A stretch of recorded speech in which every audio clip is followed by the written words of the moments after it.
Syederalun Kasat Jenderal TNI Dudung Abdurrahman mengajak santri maupun santriwati bergabung dengan TNI dengan jalur khusus santri.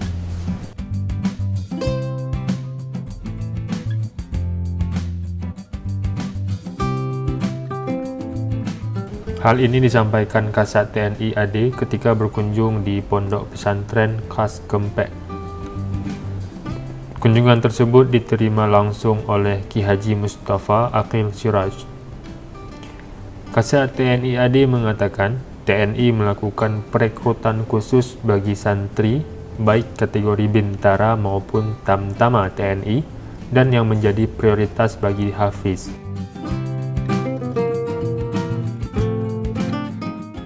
Ungkap Kasat TNI AD, perekrutan khusus ini sebagai upaya pembinaan mental anggota TNI.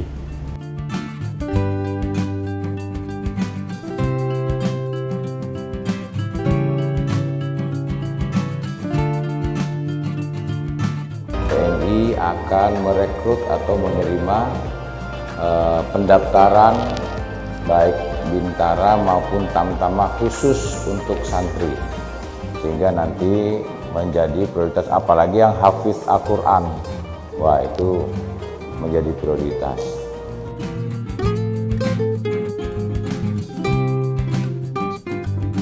Alasan Kasat TNI memilih santri minimal akhlak terjaga, berbudi pekerti baik, tutur kata, sehingga apabila menjadi anggota TNI AD akan menjadi lebih baik. Kasat juga mengingatkan kepada santri untuk mempersiapkan diri apabila ingin bergabung, sebab nantinya santri akan melewati proses seleksi.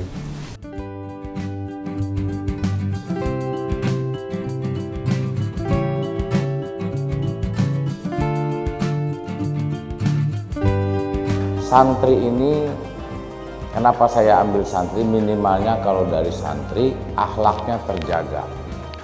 Ya, akhlaknya terjaga, budi pekertinya, tutur katanya, perilakunya, sehingga nanti kalau jadi anggota TNI maka akan lebih baik. Ya, akan lebih baik karena pasti di masyarakat ada 8 wajib TNI yang dipedomani. Kalau dari santri insya Allah pasti akan tidak sulit untuk menerapkan 8 wajib TNI.